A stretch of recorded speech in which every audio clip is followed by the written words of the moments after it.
আসসালামু আলাইকুম। বাংলাদেশ ফুটবল আজকে যে অবস্থানে আছে এই অবস্থানে আসার জন্য বসুন্ধরা কিংসের অবদান অবশ্যই আছে এবং এটা অস্বীকার করছি না, কিন্তু একটা ক্লাব কখনো জাতীয় দলের ঊর্ধ্বে যেতে পারে না, এটা হচ্ছে সর্বপ্রথম কথা। এবং বসুন্ধরা কিংস এবং সিন্ডিকেট এই বিষয়টা নিয়ে আলোচনা করবো। সো বসুন্ধরা কিংস কিভাবে সিন্ডিকেটটা করে। প্রথমত, বাংলাদেশ ফুটবল 5 আগস্টের আগে যেরকম ছিল 5 আগস্টের পরে কিন্তু এটা টোটালি চেঞ্জ। 5 আগস্টের আগে বাংলাদেশ ফুটবল ফেডারেশনের সভাপতি ছিল কাজী সালাউদ্দিন এবং 5 আগস্টের পরে বাংলাদেশ ফুটবল ফেডারেশনের সভাপতি তাবিথ আউয়াল। এই দুজনের মধ্যে কতটুকু পার্থক্য রয়েছে। প্রথমত, কাজী সালাউদ্দিন তিনি বাংলাদেশ ফুটবল ইতিহাসের অন্যতম সেরা একজন ফুটবলার এবং তার যে ফুটবল নৈপুণ্য সেটা যারা দেখেছেন তারা সবসময় প্রশংসা করেন, কিন্তু এজ এ সংগঠক হিসেবে তিনি বাংলাদেশ ফুটবলকে কতটুকু দিয়েছে। প্রথমত, তিনি বাংলাদেশ ফুটবলকে দিয়েছেন অনেক বেশি দুর্নীতি, অনেক বেশি বাজে ফুটবল খেলা এবং মিথ্যা আশ্বাস। এই সব কিছু ছাড়া তিনি বাংলাদেশ ফুটবলকে তেমন কোনো কিছু দিতে পারেনি। শুধুমাত্র তিনি একটা জিনিসই দিতে পেরেছে, সেটা হচ্ছে মেয়েদের যে টিমটা। কারণ মেয়েদের টিমটা একদম অসাধারণ। ছেলেদের টিম যেখানে কোনো ম্যাচে জিততে পারতেছিল না, সেখানে মেয়েদের টিম একের পর এক ট্রফি নিয়ে আসতেছিল, কিন্তু সেটাও কিন্তু অন্য কোনো ওয়েতে ছিল এবং সেটা কাজী সালাউদ্দিনের যে একক প্রচেষ্টা সেটা কিন্তু কখনোই ছিল না। কিন্তু রাইট নাও তাবিথ আউয়াল তিনি যেভাবে দায়িত্ব নিয়েছেন এবং দায়িত্ব নেওয়ার পরে বাংলাদেশ ফুটবলের যে অগ্রগতি জাস্ট অসাধারণ। এবং এই অগ্রগতি কিভাবে হচ্ছে, কিভাবে হওয়া পসিবল সেটাও কিন্তু আমরা সবাই জানি। কিন্তু গত কয়েকটা বছর যাবত বসুন্ধরা কিংসের যে একটা সিন্ডিকেট সেটা কিন্তু অনেক সুন্দরভাবে কাজ করে যাচ্ছে এবং সেটা সবাই জানার পরেও কিন্তু মুখ খুলে কোনো কিছু বলতে পারেনি, কারণ তারা একটা দলের সাপোর্টার ছিল এবং তাদেরকে ডিফেন্ড করার জন্য সেই গভর্নমেন্ট অনেক বেশি তাদেরকে ডিফেন্ড করেছে। সো তাদের বিরুদ্ধে কিন্তু মুখ খোলাটা অত বেশি সহজ কাজ ছিল না।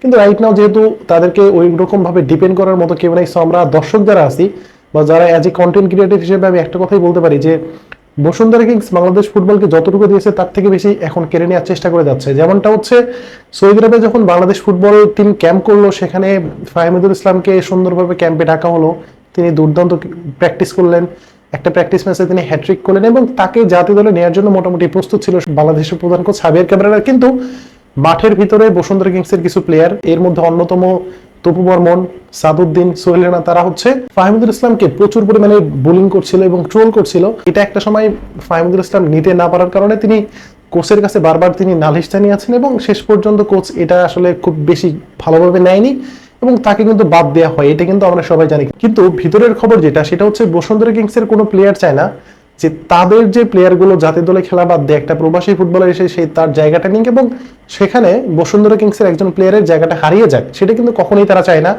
এর আগে আবহানী অর্থাৎ ঢাকা আবহানী লিমিটেড যেভাবে সিন্ডিকেটটা করতো, আপনি যদি লক্ষ্য করে দেখবেন যে আজ থেকে 2 বছর আগে বাংলাদেশ জাতীয় দলের যে স্কোয়াডটা ঘোষণা করা হতো, সেখানে এই আবহানীর যে প্লেয়ার তাদের লিস্টটা কিন্তু সবচেয়ে বেশি ভারী থাকতো এবং একটা প্লেয়ার যদি ভালো পারফরমেন্স করতো তাকেও নিত, যদি খারাপ পারফরমেন্স করতো তাকেও নিত। মানে একটাই ট্যাগলাইন, সে হচ্ছে আবহানীতে খেলে তাকে নিতে হবে। রাইট নাও যেটা কোচ হাবিয়ার ক্যাবরেরা তিনি যে কাজটা করে যান সেটা হচ্ছে যে বসুন্ধরা কিংসের যে প্লেয়ার তাদের নামের সাথে একটা ট্যাগলাইন আছে যে তিনি বসুন্ধরায় খেলে, সো তাকে নিতে হবে। তিনি পারফরমেন্স করুক বা না করুক, তিনি পুরো মৌসুমে মাঠে নামুক বা না নামুক, তাদেরকে স্কোয়াডে নিতে হবে। এর মধ্যে অন্যতম চন্দন রায়, সোহেল রানা, মুজিবুর রহমান জনি, সাদউদ্দিন, এদের ভাই পারফরমেন্স কতটুকু ভালো। একই সাথে ফাহিম ফয়সাল, এদের যে পারফরমেন্স ভাই আমি অন্তত দেখি নাই। আমি ঘরোয়া ফুটবল খুবই কম দেখি, বাট যতটুকু বসুন্ধরা কিংসের খেলাটা দেখার চেষ্টা করি, তারা ভালো মানের একজন ক্লাব এবং তাদের অনেক ভালো ফুটবলার রয়েছে।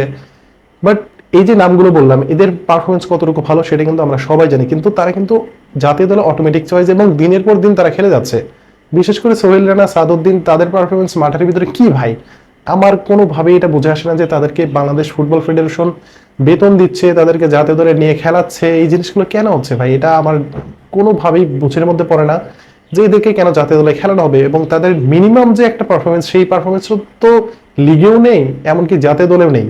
মাঝে মধ্যে সাদউদ্দিন তিনি 2-3টা গোল করেছেন, যেমন ইন্ডিয়ার বিপক্ষে তিনি একটা গোল করেছেন, মালদ্বীপের বিপক্ষে গোল করেছেন। এখন একটা প্লেয়ার গোল করতেই পারে এবং তার গোল করার যদি সক্ষমতা থাকে তাহলে তাকে সেই পজিশনে খেলানো উচিত। কিন্তু সাদউদ্দিনকে আপনি left back, centre back, right back, left winger, right winger, কখনো তিনি মানে ফরওয়ার্ড লাইনেও খেলে থাকেন।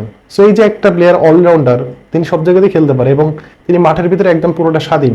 এরকম একটা প্লেয়ার হচ্ছে সোহেল রানা, তিনিও একদম পুরোটা স্বাধীন, তার ইচ্ছা মতো তিনি খেলে যান। কিন্তু তাদের পারফরমেন্স যদি আপনি বিবেচনা করেন তাহলে কিন্তু তারা কোনোভাবে জাতীয় দলের আশেপাশেও থাকার মতো পারফরমেন্স তারা করে না। কিন্তু দিনের পর দিন তারা আসে শুধুমাত্র একটাই ট্যাগলাইন, সেটা হচ্ছে বসুন্ধরা কিংসের প্লেয়ার এবং বসুন্ধরা কিংসের মাঠে খেলা হয় এবং সেখানে বসুন্ধরা কিংস বাংলাদেশ ফুটবলকে রাইট নাও অনেক কিছু দিয়েছে, এই যে একটা ট্যাগলাইন। এবং হাবিয়ার ক্যাব্রেরা তিনি জানেন যে যদি বসুন্ধরা কিংসের প্লেয়ারদেরকে যদি তার স্কোয়াডে না ডাকা হয় তাহলে তার চাকরি চলে যাবে, এবং তিনি মাসে $15,000 থেকে $20,000 বেতন পাচ্ছেন।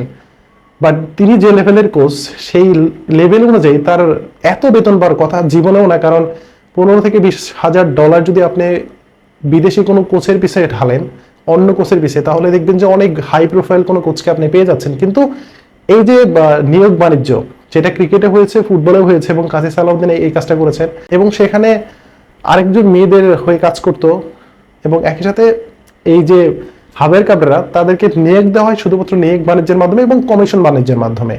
এবং হাবের কাবরেরা তিনি জানেন যেহেতু তাকে ডিফেন্ড করার জন্য ইমরুল হাসান রয়েছে, সো তার কোনো চাকরি নেই, কোনো টেনশন নেই, তিনি ইচ্ছা মতো বসুন্ধরা কিংসের প্লেয়ারদেরকে নিচ্ছে, খেলাচ্ছে, এবং বসুন্ধরা কিংসও প্রমোট পাচ্ছে।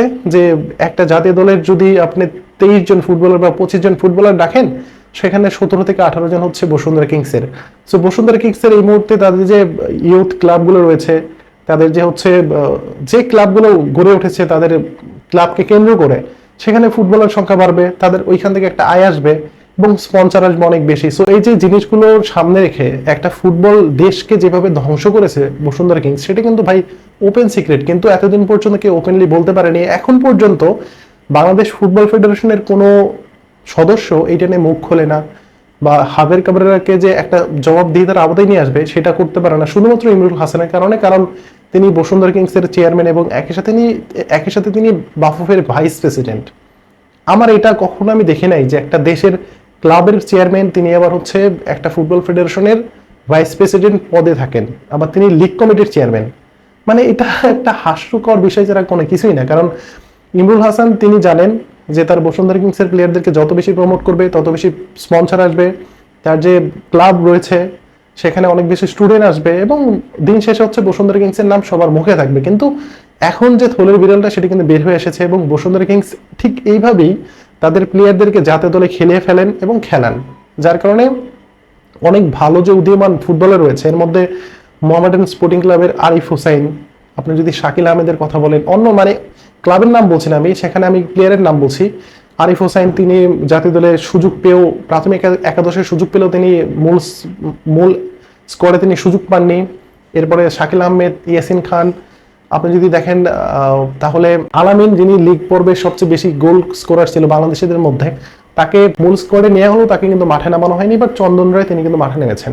এবং এরকম অনেক প্লেয়ার রয়েছে, পিয়াস আহমেদ নবা, শাহরের ইমন, অনেক প্লেয়ার রয়েছে যারা হচ্ছে পুরো মৌসুমে অনেক ভালো পারফরমেন্স করে, কিন্তু দিন শেষে তারা জাতীয় দলের আশেপাশেও যেতে পারে না, এবং তাদেরকে ওই প্রাথমিক যে একটা স্কোয়াড সেখানে ডাকে, এরপরে তাদের একটু দৌড় ঝাঁপ বাড়ায় নিয়ে তাদেরকে বের করে দেয়, দিয়ে বসুন্ধরা কিংসের প্লেয়ারদেরকে মূল স্কোয়াডে ডাকে। এবং একাদশ যদি আপনি দেখেন সেখানেও 8 থেকে 9 জন হচ্ছে বসুন্ধরা কিংসের প্লেয়ার, এরকমও হয়ে যায়।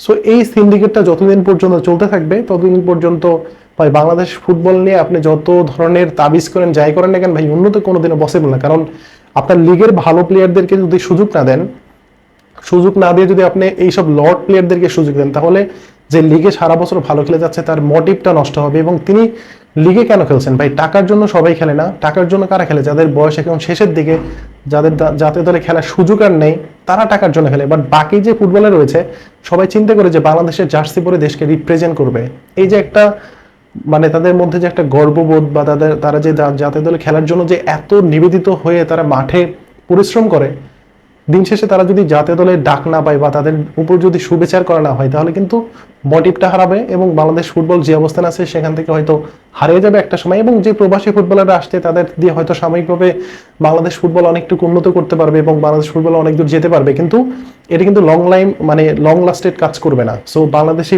ডোমেস্টিক ফুটবলারদেরকে ওইভাবে নিয়ে আসতে হবে, যে ভালো পারফর্ম করতে পারে তাকে ভালো জায়গায় সুযোগ দিতে হবে, আর যে ভালো পারফরমেন্স না করতে পারে তাদেরকে সুযোগ দেওয়ার কোনো প্রশ্নই ওঠে না।